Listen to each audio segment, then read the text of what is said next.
Hey, ladies, welcome to episode 121. I have a great topic to discuss, and I also have a big announcement. Let's get into it right away.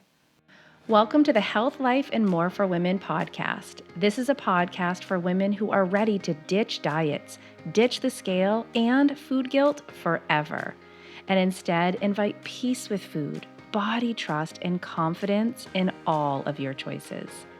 This show will shed some light on sneaky ways diet culture has infiltrated your thoughts, your family, and your well-being.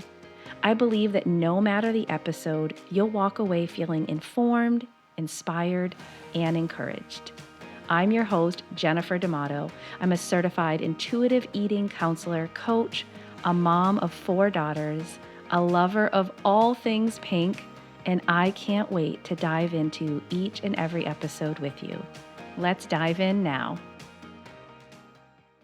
All right, I don't know if you listened to the intro, but it changed a little bit, little tweaks just to reflect the nature and description of the podcast better.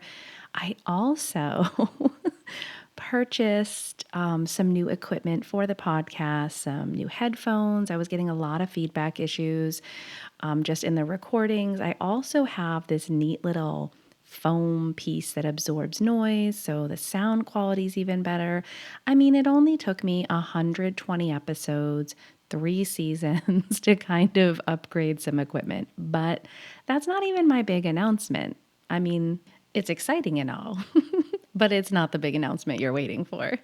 I am talking about emotional eating today, and my announcement is very reflective of this episode because I am hosting a 5-day, totally free event in my private Facebook group, and it is all about emotional eating. Now, first things first, you're like, Jen, I'm not on Facebook. I don't do Facebook. You actually can still join the event and have access to everything, including every email, every live video training that I do. You can have access without ever joining the Facebook group. So I don't want that to be your hindrance to joining us for the 5-day event. The added benefit of being part of the free community and in the Facebook group is that, you can ask those questions live. You get to participate in a different way. So, of course, if you're on Facebook, I encourage you to join us in there. But if you're not, I will set up an archive page that has access to everything. So even if you miss a day, you don't have to miss anything. So if you've ever felt overwhelmed with emotional eating, if you've ever felt like your cravings feel out of control, this free 5-day event I'm hosting March 6th through March 10th. It's going to help you better understand those food cravings and discover the solution to overcoming emotional eating. Now, I'm not saying you're going to overcome emotional eating in 5 days. I want to be very clear. That's not what I'm saying here. What I'm saying is you will walk away from this free event completely different. You're going to learn a lot about yourself, about those cravings, and about emotional eating that's going to propel you forward in your journey. So, if you're ready to join us, do it now. Grab a spot. All you have to do is head to healthcoachforlife.com/emotional eating event. Wherever you're listening to the podcast, I'm going to make sure it is linked below for you to join us.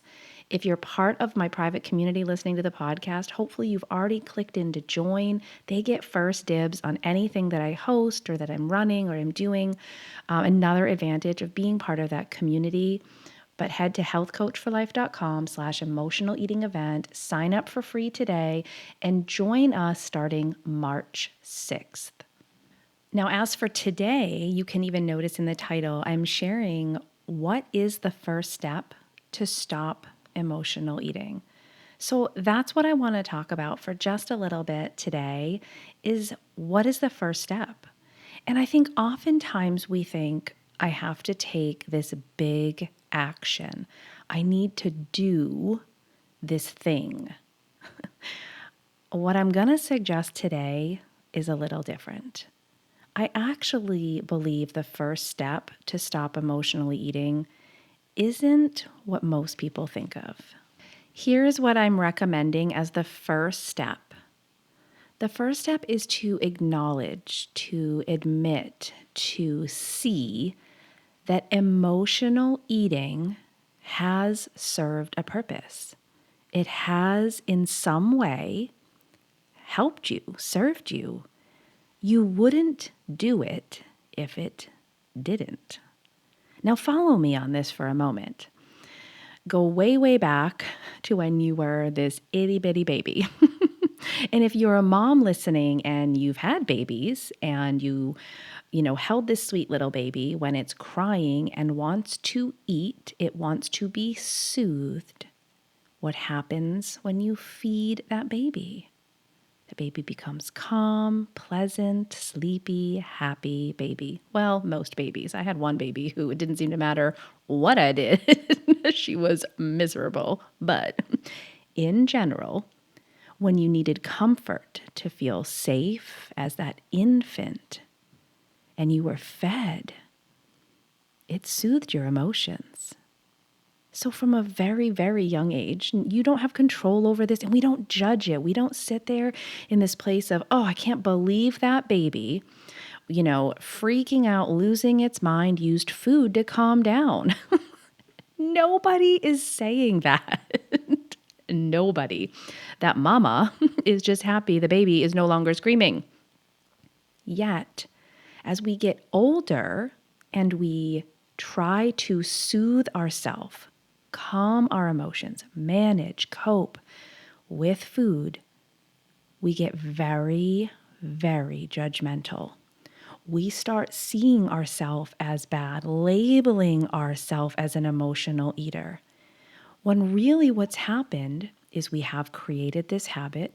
We can talk about habit loop in our brain. We can talk about pathways in our brains and how they're created, that's really what's happened. Now, I'm not saying that we want to stay in this place, that we want to stay in a place where we use food to cope and it's the only coping mechanism we have. What I want to acknowledge is the first step is just to admit and see that emotional eating has in some way served you. It's why you used it. It's why you continue to go back to that habit, back to that place where you use food to cope, where emotional eating has helped you in some way, so you continue to do it. Now you might think, Jen, this really isn't a step. Often we discount awareness. We discount the thought part. We think we have to go into action. We really actually think we just need to stop using food. But we can't do all the other work without this step. And I think right here, it's important to also note that we actually don't want to stop emotionally eating. Now, you might right there be like, are you kidding? What is she saying? What I'm saying is not all emotional eating is bad. Do you ever celebrate at a birthday and you celebrate using food? There's positive emotions where food is involved. We wouldn't want to say you're never going to, have a cupcake at your kiddo's birthday to celebrate a milestone. No. So even the idea of stopping all emotional eating does not work here. Because emotional eating can even have its place, and it's had its place in your life. What we need to do is first acknowledge it has served me for a while. It's not the only coping mechanism I want to have. I don't want to use food to cope with my negative emotions, right? Maybe we need to be really clear. It's the negative emotions we're concerned about. I don't want to use food to cope with my negative emotions. I don't want to emotionally eat and be triggered in that way. But I do see why I've been doing it. Not in a judgmental place, but in this place of curiosity, this place of, wow, This has been developed over years and years of doing this because it helped. Even if it only helped in the moment, it helped for the minutes. It did help. So, the first step to stop emotionally eating is to acknowledge how it has served you. In the free 5-day event that I shared earlier, we're going to dive into this a little bit deeper. We're going to actually do some work in the live videos that I'm doing in the private group or the replay ones you get in the archive on this topic specifically and dive deeper than here on the podcast. So if even at the beginning you were like, I don't know, we'll see, maybe I'll do this. But after listening, you kind of want to dig a little bit deeper for yourself. You're seeing that, all right, the first step is acknowledging, well, once I've acknowledged, then what? The free 5-day event I'm hosting March 6th through 10th will dive deeper. We'll go into the next steps. So if you haven't already, head to healthcoachforlife.com/emotional eating event or click into the show notes wherever you're listening so that you can join me for this 5-day event where we're really going to dig a little bit deeper. You get to do the work with a certified intuitive eating counselor on emotional eating. I believe that if we've acknowledged the first step, we can start taking the next steps. All right, ladies, I hope this was helpful. I look forward to working with you in that 5-day event. Until next week.